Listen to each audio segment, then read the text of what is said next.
Katatapos ko lang pong mag-work. Nag-early out ako guys. Kaya hindi po busy sa sa store. Dito kami ngayon sa favorite na kainan ni Matthew at Camila. Dito na lang po kayo mag-dinner. Kaya hindi na rin ako magsaing sa bahay. Kasi nga bukas maaga tayo mag-alis. Kaya kailangan wala pong masayang na or matirang pagkain. So sabi ko, Marcel, dito na lang kami dinner.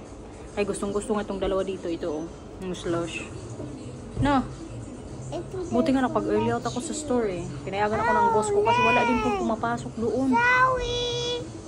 It's okay. Puno din kasi. Ubusin, inumin mo na. Nee, this is for mine. No, akala ko sa'yo ito. Nee, deze. La, paano ka ni kuya? Sarap. Katamis nga lang. Si Martin tsaka Matthew doon po ngayon sa post office. Matawa lang ako minsan guys. Kaya alam niyo si Mila, very sa akin po talaga to magsama lagi. Si Matthew naman sa papa niya. Kahit lagi siya nagsasemonan, doon talaga yan siya magsama kay Marcel. Na Mila? Hindi kayo kanina nag-away ni kuya? Ja. Bakit nag-away? Omdat Matthew ging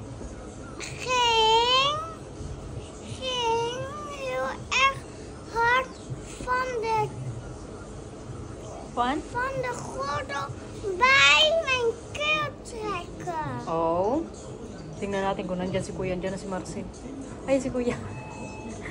Ito yung dinner ko ngayon guys. Oh, satay. Chicken satay. At fries. Kasarap po ng fries nila dito. May pasalad.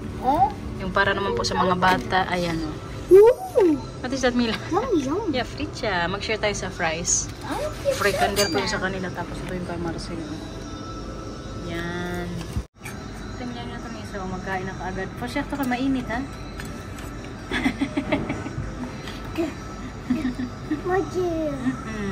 Minsan nag-inalti na to siya guys. Mag-anga-anga.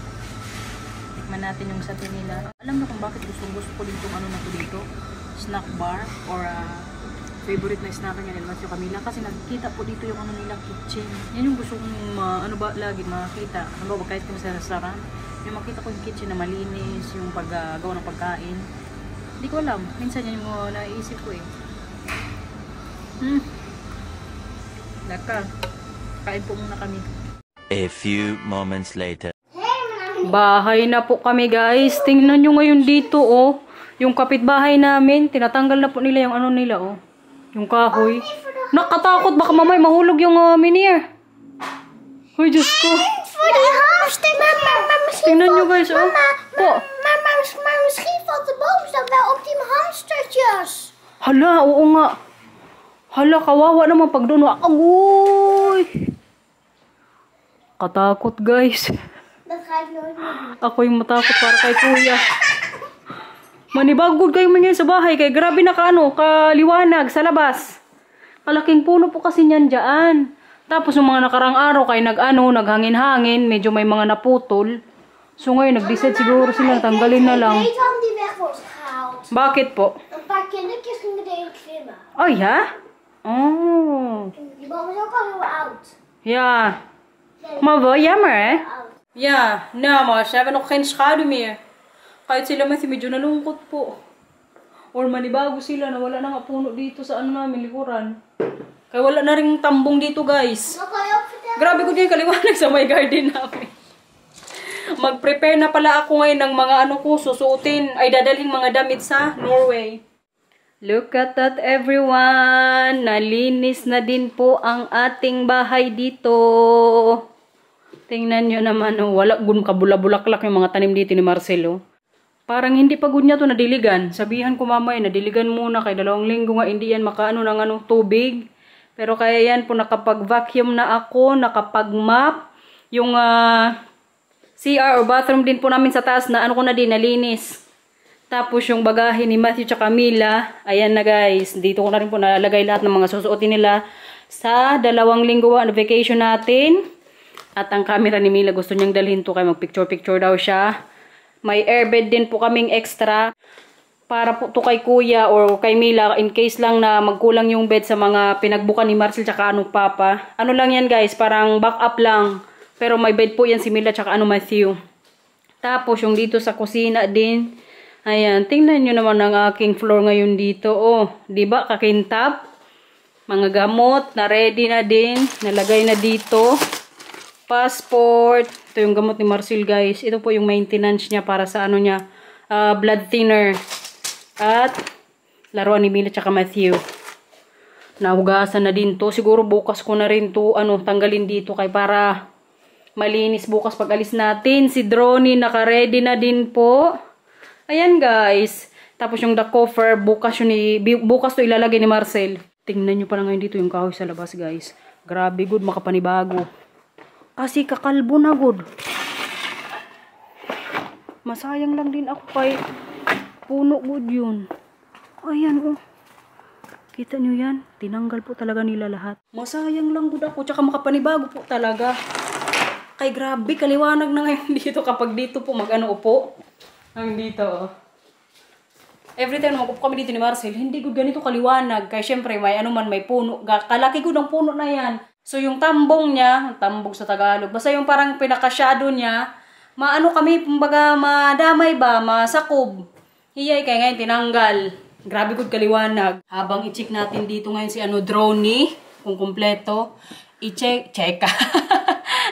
I-chika ko po sa inyo yung good news sa trabaho. Alam niyo yung na-mention ko po sa inyo nung last vlog ata yun, na sinabi ko po sa inyo na baka umalis ako sa trabaho ko sa store. Kasi ngayong oras ko dyan, 12 hours lang ako dyan per week. So hindi po siya kadami na oras na kailangan kong trabaho. So kinausap ko po yung boss ko. Ang sabi ko sa kanya, baka pwede, bigyan nyo ako ng extra oras. Pero hindi ko sa kanya sinabi na, pag hindi nyo ako bigyan, mag-alis ako dito. Kasi parang man ang dating nun, no? So, tinanong ko lang siya, baka posible na pwede ako mag-extra sa Saturday. Instead na half day lang, sabi ko sa kanya, baka pwede, whole day ko na lang. Kasi nga, kailangan ko ng extra income. Kaya, di ba, alam nyo naman si Marcel ngayon, may sarili po siyang business. So, kumbaga, kailangan niya pa yan i-build. So, kailangan din namin mag-adjust financially. So, ibig sabihin din, mas kailangan ko pong magtrabaho, more hours sa ibang work.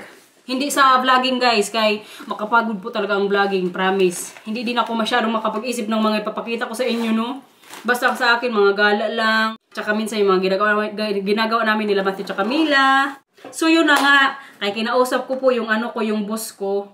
Alam yung sabi niya, sige, bibigay namin sa'yo yung yung buong araw sa Saturday. So, every week po, imbis na 12 hours lang, ang magiging oras ko na dyan, so, plus 4 hours din yun. Kaya pag Sabado po kasi dito, mag-work ka, may extra yun na 20%.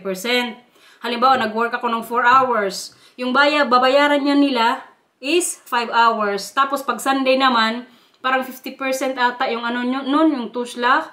Ang additional naman na oras nun, 1.5 ata. Or, hindi, parang 2 hours. Di ko lang yun sure, guys. Basta, pag weekend po mag-work dito, mas malaki yung bayad.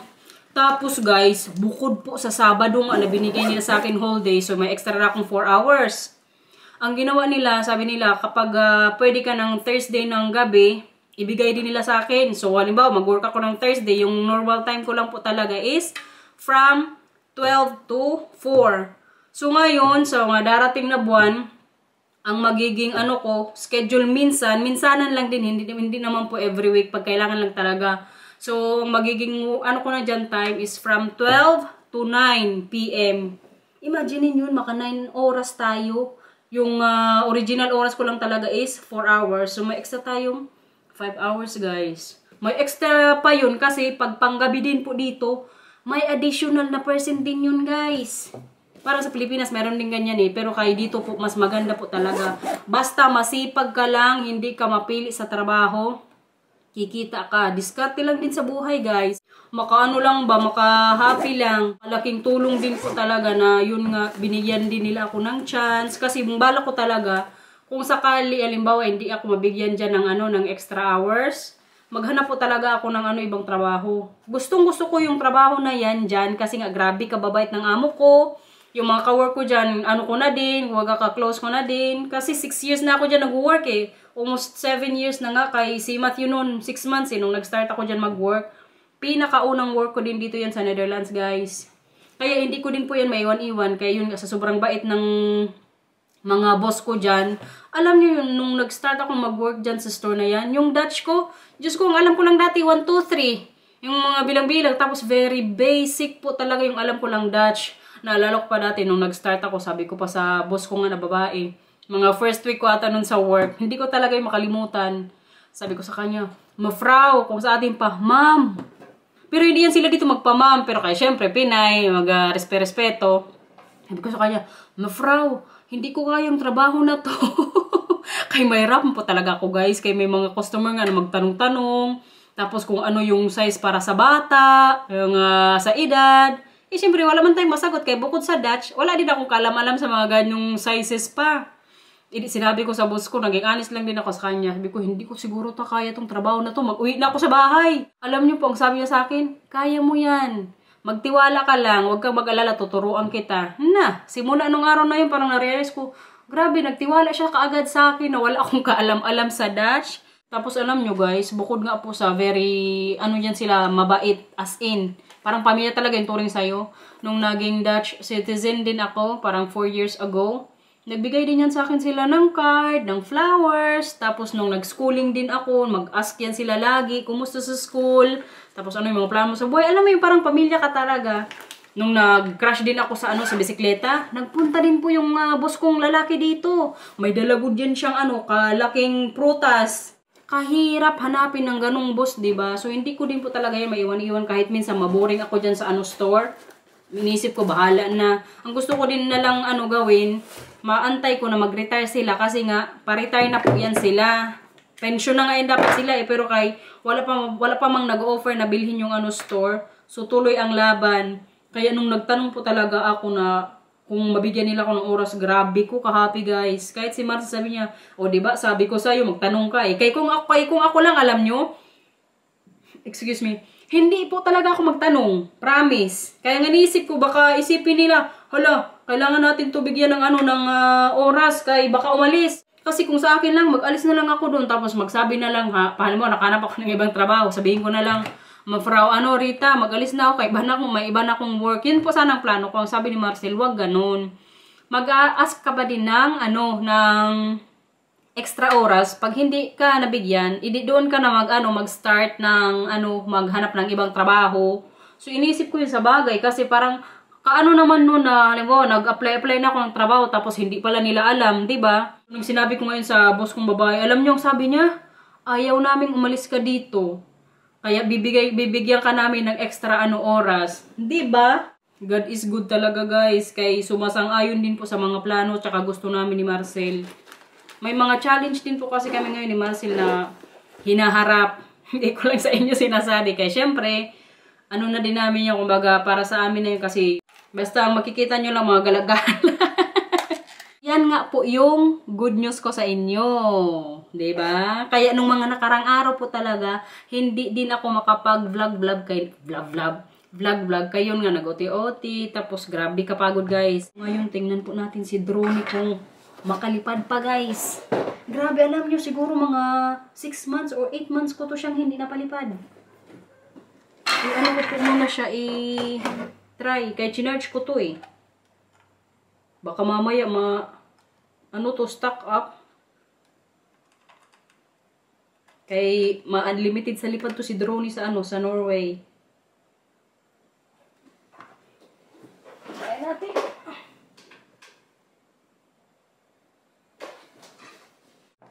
Wait. Hala, parang kailangan pala din itong i-charge. Nabuang, oy. Makamis din pali pa rin si Drone, guys.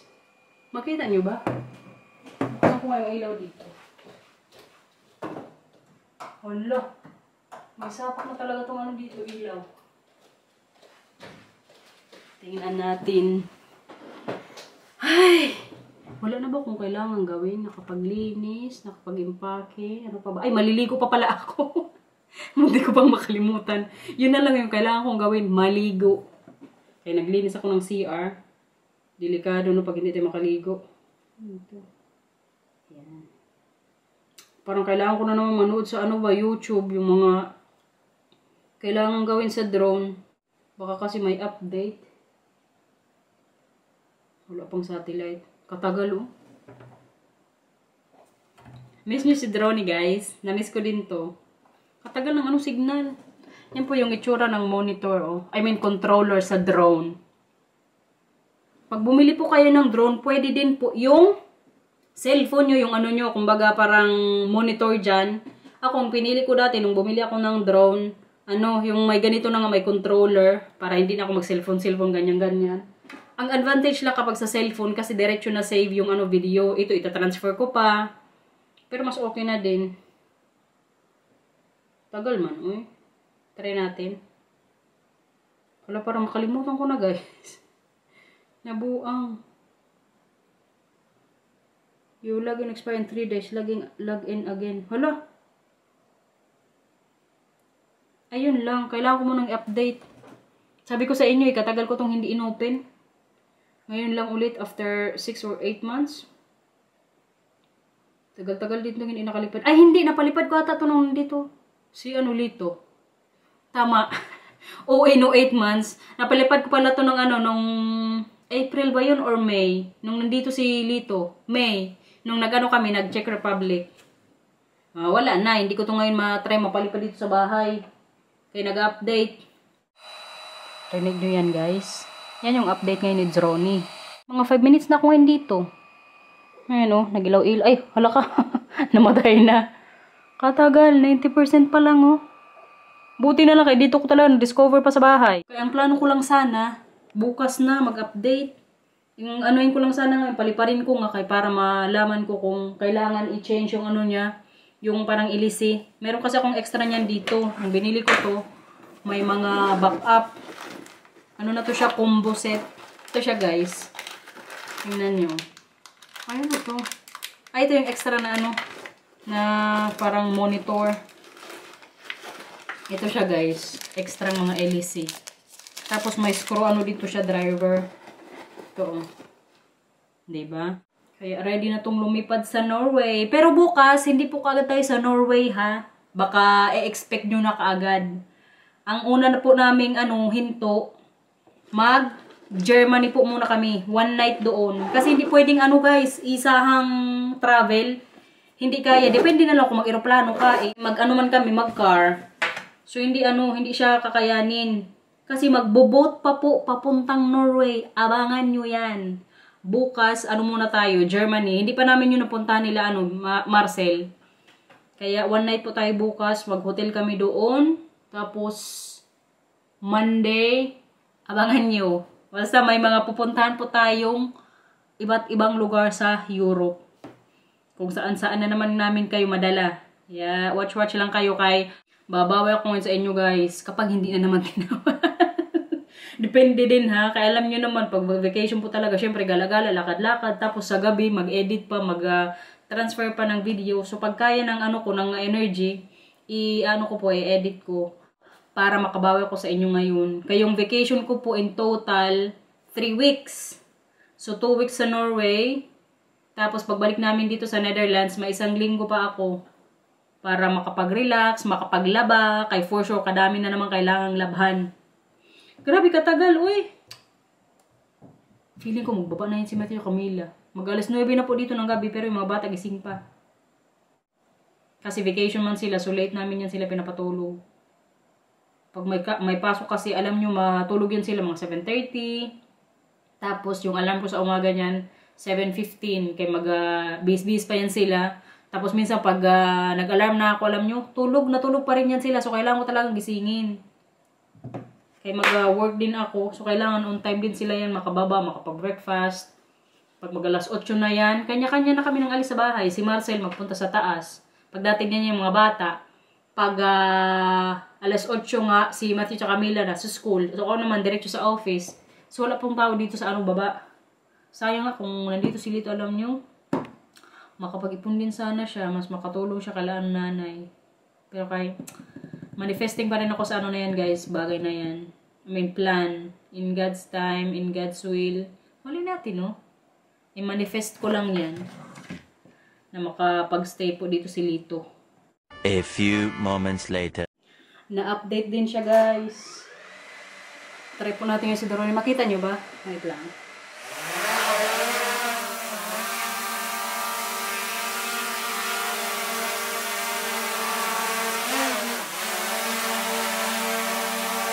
Grabe kaingay, no? Palakas ko ng tulog na ano na to.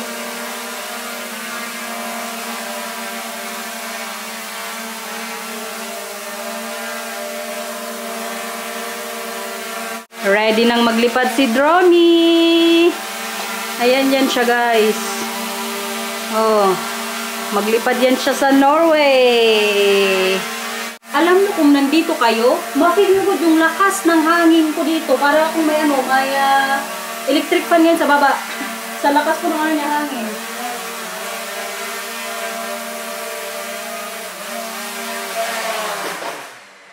Yes! Okay pa siya. Pwede na to. Buti na lang talaga na-update ko. Almost 10 minutes din po yung inantay ko para sa ano niya. Bagong update. Ano na? Parang kailangan ko nga din i-charge muna yung controller. Thank you, Droney. Okay ka pa. Minsanan ko na lang ko ito siya magamit, guys. Pero kayo okay lang. Pag makauwi ko sa Pilipinas, alam nyo, dalhin ko din po ito siya. Kaya mas maganda din magpalipad sa probinsya. Kung pwede. Pero parang pwede naman kaya madami akong nakikitang mga vlogger din na may mga drone. Kagaganda good ng mga shots nila. Kasi hindi din naman yan dyan siya busy, no? Bawal po kasi magpalipad ng drone sa mga cities. Sa Amsterdam. Kasi may mga signal din po na ibablock nila. So magno-notify din yan yung yung controller na yung signal mo low or may may nagbablock ng signal. Tapos ang takip. May pala kami naka-registered to siya, guys, ha? Ayan ni-register din po ni Marcel to sa buong Europe na pwede akong magpalipad ng drone. Parang binayaran namin dito 20 euros ata. So mag-renew lang. Na-expire na nga yung neto yung una naming contract. So ni-renew din po ni Marcel para lisensyado po tayo maglipad-lipad kung saan-saan, no? Bukas ko na lang siguro to pa-charge. Kaya hindi ko man siguro to bukas mapalipad sa sa Germany. So bukas ko na lang i-charge tong controller na to. At least napalipad ko na si Droney, guys. Lang. Paano ba to?